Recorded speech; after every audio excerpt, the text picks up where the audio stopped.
Abuso da divina misericórdia. Não sabes que a benignidade de Deus te convida à penitência? Romanos 2,4.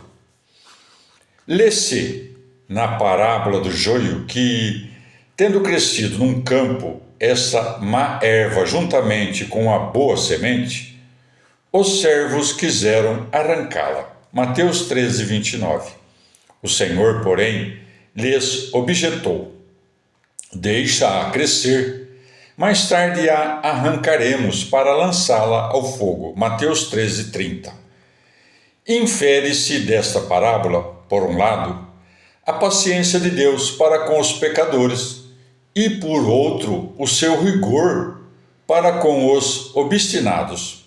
Diz Santo Agostinho que o demônio seduz os homens por duas maneiras: com desespero e com esperança. Depois que o pecador cometeu o delito, arrasta-o ao desespero, pelo temor da justiça divina. Mas, antes de pecar, excita-o a cair em tentação pela esperança na divina misericórdia. É por isso que o santo nos adverte dizendo: depois do pecado tenha esperança na divina misericórdia. Antes do pecado, tema a justiça divina. E assim é, com efeito. Porque não merece a misericórdia de Deus aquele que se serve da mesma para ofendê-lo.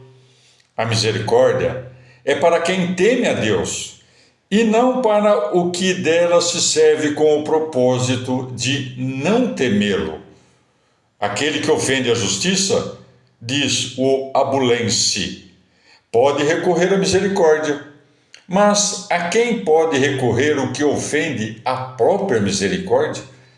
Será difícil encontrar um pecador a tal ponto desesperado que queira expressamente condenar-se. Os pecadores querem pecar, mas sem perder a esperança da salvação. Pecam e dizem: Deus é a própria bondade, mesmo que agora peque, mais tarde confessar-me-ei. Assim pensam os pecadores, diz Santo Agostinho. Mas, meu Deus, assim pensaram muitos que já estão condenados. Não digas, exclama o Senhor, a misericórdia de Deus é grande. Meus inumeráveis pecados me serão perdoados com um ato de contrição. Eclesiastes 5:6. Não faleis assim, nos diz o Senhor. E por quê? Porque sua ira está tão pronta como sua misericórdia, e sua cólera fita os pecadores. Eclesiastes 5:7. A misericórdia de Deus é infinita, mas os atos dela, ou seja, os de comiseração, são finitos. Deus é clemente, mas também é justo. Sou justo e misericordioso, diz o Senhor a Santa Brígida, e os pecadores só pensam na misericórdia. Os pecadores, escreve São Basílio, só querem considerar a metade. O Senhor é bom, mas também é justo. Não queiramos considerar unicamente uma das faces de Deus. Tolerar quem se serve da bondade de Deus para mais o ofender, dizia o padre Ávila, fora antes injustiça que misericórdia. A clemência foi prometida a quem teme a Deus e não a quem abusa dela. A justiça ameaça os obstinados, porque, como diz Santo Agostinho, a veracidade de Deus resplandece mesmo em suas ameaças.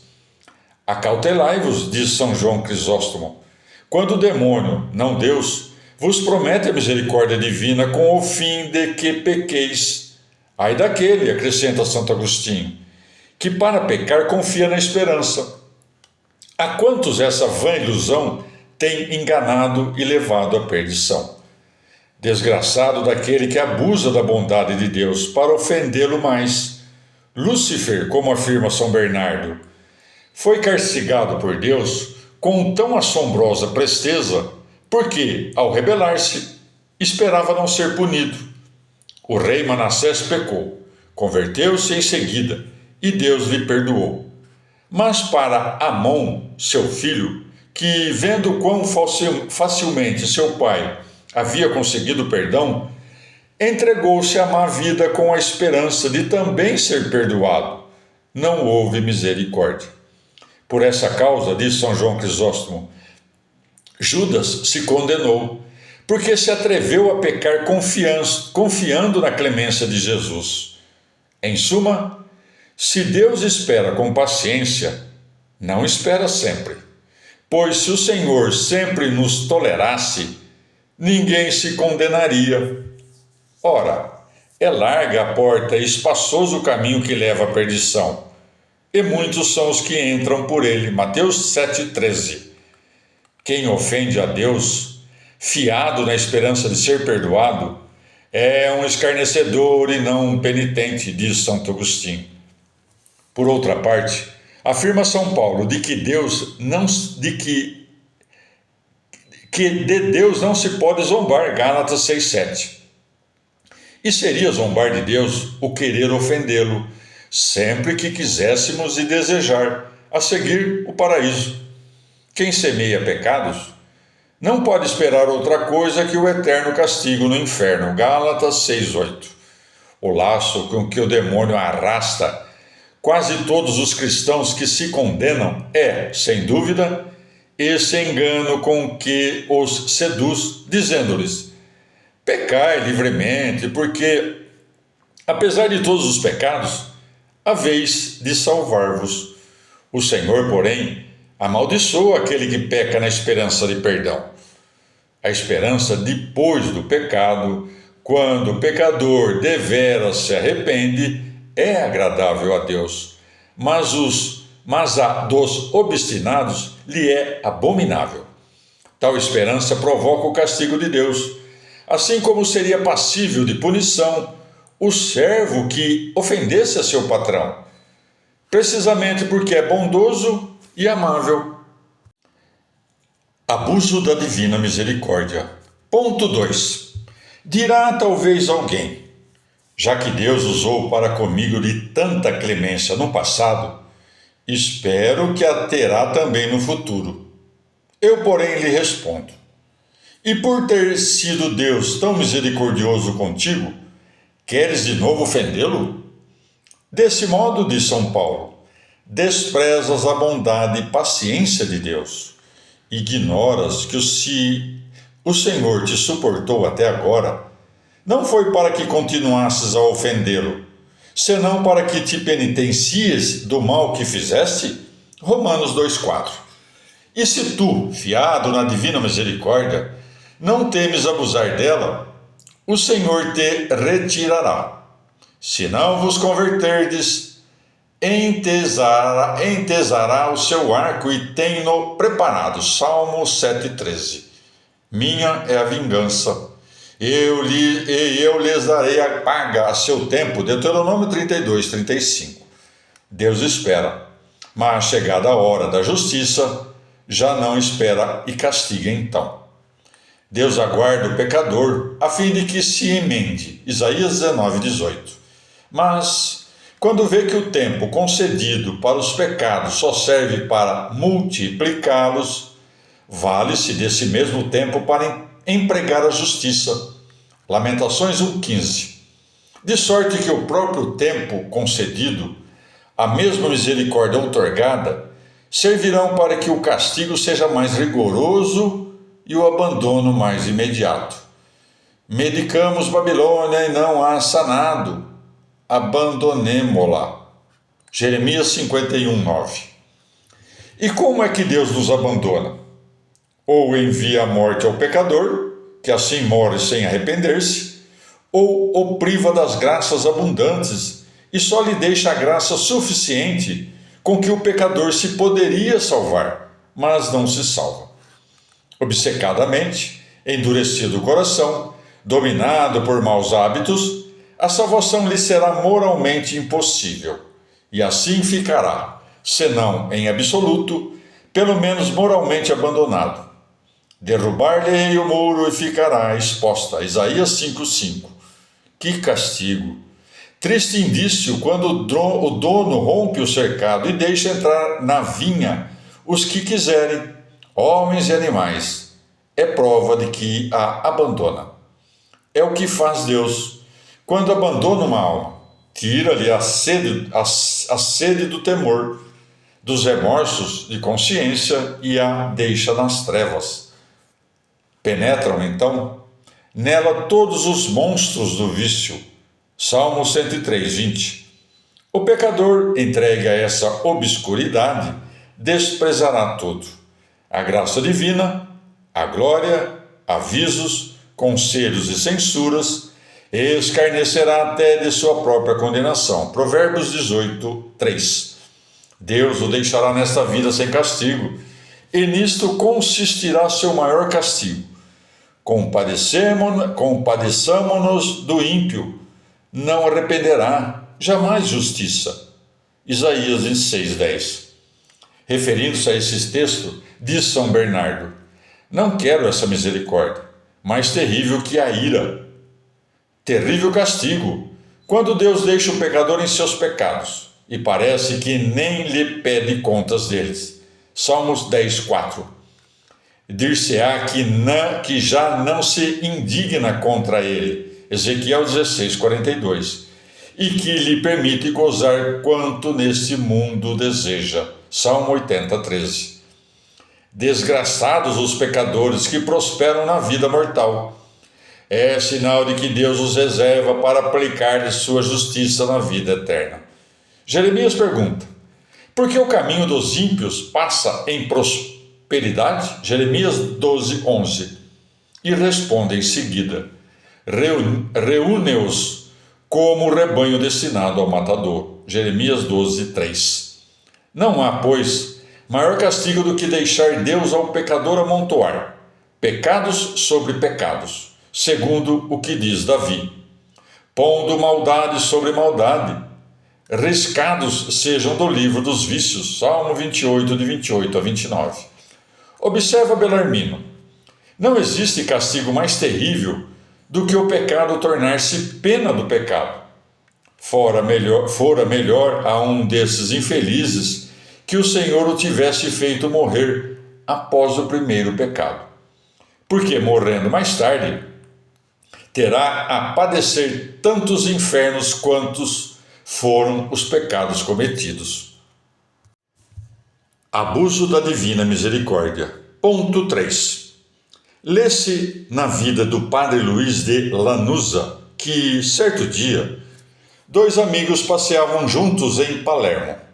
Um deles, chamado César, que era ator, vendo seu companheiro pensativo em extremo, disse-lhe: apostaria que te foste confessar, e por isso estás tão preocupado. Eu não quero acolher tais escrúpulos. Escuta, disse-me um dia o padre Lanuza que Deus me concedia ainda 12 anos de vida e que, se nesse tempo não me emendasse, morreria de má morte. Viajei depois por muitos países. Sofri de diversas doenças, uma das quais me levou às portas da morte. É neste mês que se completam os famosos 12 anos e sinto-me disposto como nunca. Após essa fala, César convidou seu amigo a ver, no sábado seguinte, a estreia de uma comédia de sua autoria. Naquele sábado, dia 24 de novembro de 1668, quando César se dispunha a entrar em cena, foi acometido subitamente de uma congestão e veio a morrer repentinamente nos braços de uma atriz. Assim acabou a comédia. Pois bem, meu irmão, quando o demônio, por meio da tentação, te excita outra vez ao pecado, se quiseres condenar-te, podes cometer livremente o pecado, mas então não digas que desejas tua salvação. Quando quiseres pecar, considera-te como condenado e imagina que Deus dita a tua sentença, dizendo: que mais posso fazer por ti, ingrato, além do que já fiz? Isaías 5,4. Já que queres condenar-te, condena-te, pois a culpa é tua. Dirás, acaso, onde está então a misericórdia de Deus? Desgraçado, não te parece misericórdia o ter-te Deus suportado tanto tempo, apesar de tantos pecados?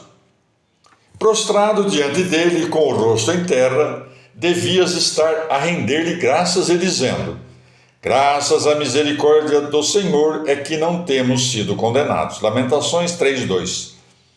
Cometendo um só pecado mortal, incorreste em delito maior do que se tivesses calcado aos pés o primeiro soberano do mundo. E tantos e tais tens cometido que, se essas ofensas fossem feitas a teu irmão, este não as teria aturado. Deus, entretanto, não somente te esperou, mas te vem chamando muitas vezes e oferece-te o perdão. Que mais devia fazer? Isaías 5:4.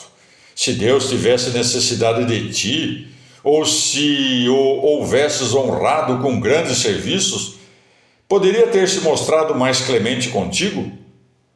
Se depois disso tornastes a ofendê-lo, farias que sua divina misericórdia se trocasse em indignação e castigo. Se aquela figueira, encontrada estéril por seu dono, não desse fruto depois do ano concedido como prazo para cultivá-lo, quem ousaria esperar que se lhe desse mais tempo e não fosse cortada? Escuta, pois, o que diz Santo Agostinho. Ó árvore infrutuosa, o golpe que derrubada foi deferido, mas não te creias mais segura, porque serás cortada. A pena foi adiada, diz o santo, mas não suprimida. Se tornares a abusar da divina misericórdia, o castigo te atingirá, serás cortado. Esperas, portanto, que o próprio Deus te envie ao inferno? Mas se te envia, já o sabes, jamais haverá remédio para ti. O Senhor se cala, mas não para sempre. Quando chega a hora da justiça, quebra o silêncio. Isto fizeste e eu calei-me. Pensaste iniquamente que eu seria como tu? Arguir-te-ei e porei tudo diante de teu rosto. Salmo 49:21. Porá diante dos teus olhos os atos da divina misericórdia, e fará com que eles mesmos te julguem e condenem.